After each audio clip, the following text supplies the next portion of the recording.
The verse of the day is Genesis 2:24, and it says, "This explains why a man leaves his father and mother and is joined to his wife, and the two are united into one." So yesterday we talked about how it's not good for a man to be alone, how God needed to find a helper suitable for Adam to have companionship and to populate the world. Then we read how God created women. And in verse 21, we see that God caused man, aka Adam, to fall into a deep sleep. And while Adam was sleeping, God took out one of his ribs. And from his ribs, he created a woman, who we know to be Eve. And after he made Eve, he brought her to the man. Adam then gets really pumped up and he's super excited that he finally found his helper. He says that she is bone from my bone and flesh from my flesh. She will be called woman because she was taken from man. Another really funny detail that we don't always remember start in the beginning of time, like man and woman, woman. It's just funny when you think about the word woman, it's from man.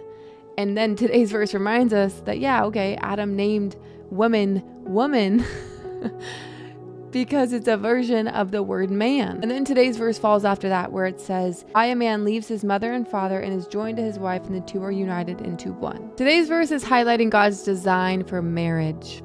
One of the first verses we read about God's design for marriage and what it looks like. So all of us were born, right?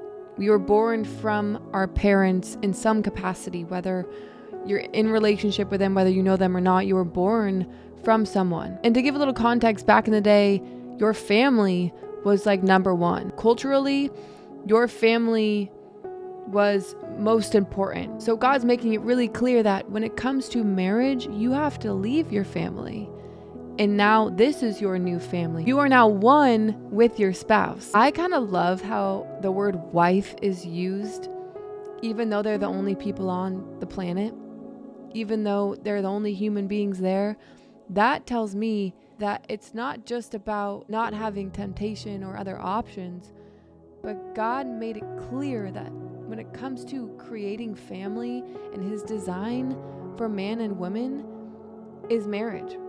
There were no other human beings on the planet, but he still chose them to be married as husband and wife. Today's verse is also a verse that refers to sex in marriage, sex when it comes to waiting till marriage, because God made it very clear that they were husband and wife and became one. God's design for marriage and his design for sex was in the boundary of marriage, because if you aren't married and you're having sex, you become one with people that you're not dedicated to, which is why there's so much pain in relationships in today's world, because there's so much confusion. There's so many people becoming one with tons of people, and that was never God's design for marriage. That was never God's design for sex. Something that I think that most people don't understand is that sex is so much more than a physical act. It's a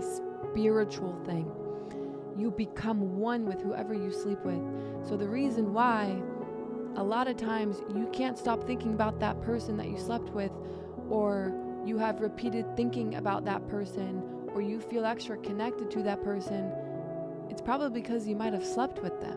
And that's why sex before marriage causes confusion, because you become attached to people that you were never meant to marry. In a marriage, when your command is to be fruitful and multiply and populate the earth, God had them be married and had it be in the union of marriage, because that's his design for family. They were then creating family because God's design for family was to have a mother and a father.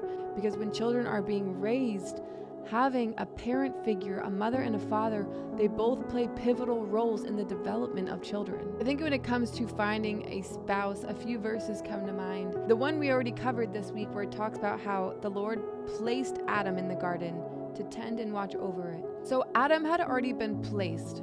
He already was placed and had a job.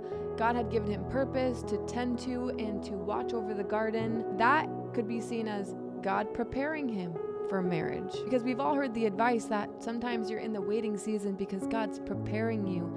Maybe you need to figure out where you're supposed to be placed and what you're supposed to be doing in that placement.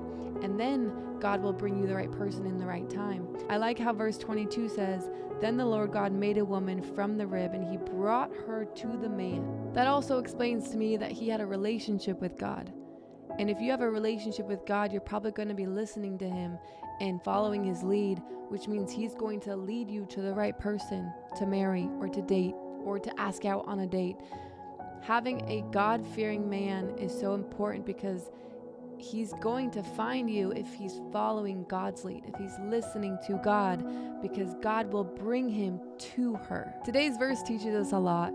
It teaches us God's design for marriage, God's design for sex and the boundary of marriage. It teaches us about his design for family and how when you choose to be married, you are now one with your spouse. It gives you a lot to think about, but I think the main message too is that God's gonna have that happen in your life at the right time. All you need to do is develop relationship with him and he unfolds the rest, okay?